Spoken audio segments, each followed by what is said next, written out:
பரபரப்பான அரசியல் சூழலில் நாடாளுமன்ற மழைக்கால கூட்டத்தொடர் இன்று கூடுகிறது. இந்த கூட்டத்தில் 6 புதிய மசோதாக்களை தாக்கல் செய்து அவற்றை நிறைவேற்றுவதற்கான முயற்சிகளை மேற்கொள்ள மத்திய அரசு திட்டமிட்டுள்ளது. நாடாளுமன்ற மக்களவை ஆண்டுதோறும் பிப்ரவரி 1ஆம் தேதி மத்திய பட்ஜெட் தாக்கல் செய்யப்படுவது வழக்கம். ஆனால் இந்த ஆண்டு நாடாளுமன்ற தேர்தல் நடைபெற இருந்ததால் கடந்த பிப்ரவரி 1ஆம் தேதி இடைக்கால பட்ஜெட் தான் தாக்கல் செய்யப்பட்டது. தேர்தலுக்கு பிறகு அமையும் புதிய அரசு முழுமையான பட்ஜெட்டை தாக்கல் செய்யும் என்று அறிவிக்கப்பட்டது. 7 கட்டங்களாக நடந்த நாடாளுமன்ற தேர்தலில் பாஜக தலைமையிலான தேசிய ஜனநாயக கூட்டணி வெற்றி பெற்று 3வது முறையாக ஆட்சி அமைத்தது. அதனைத் தொடர்ந்து கடந்த மாதம் புதிய மக்களவையின் முதலாவது கூட்டத்தொடர் நடந்தது. புதிய எம்பிக்கள் பதவியேற்றனர். நாடாளுமன்ற கூட்டத்தில் குடியரசுத் தலைவர் திரௌபதி முர்மு உரையாற்றினார். அதன் மீது நடந்த விவாதத்திற்கு பிரதமர் மோடி பதிலளித்து பேசினார். அதன் பின்னர் நாடாளுமன்ற கூட்டத்தொடர் தேதி குறிப்பிடாமல் ஒத்திவைக்கப்பட்டது.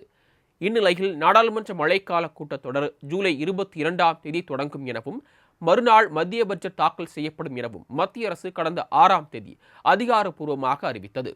அதன்படி இன்று நாடாளுமன்ற மழைக்கால கூட்டத்தொடர் தொடங்குகிறது.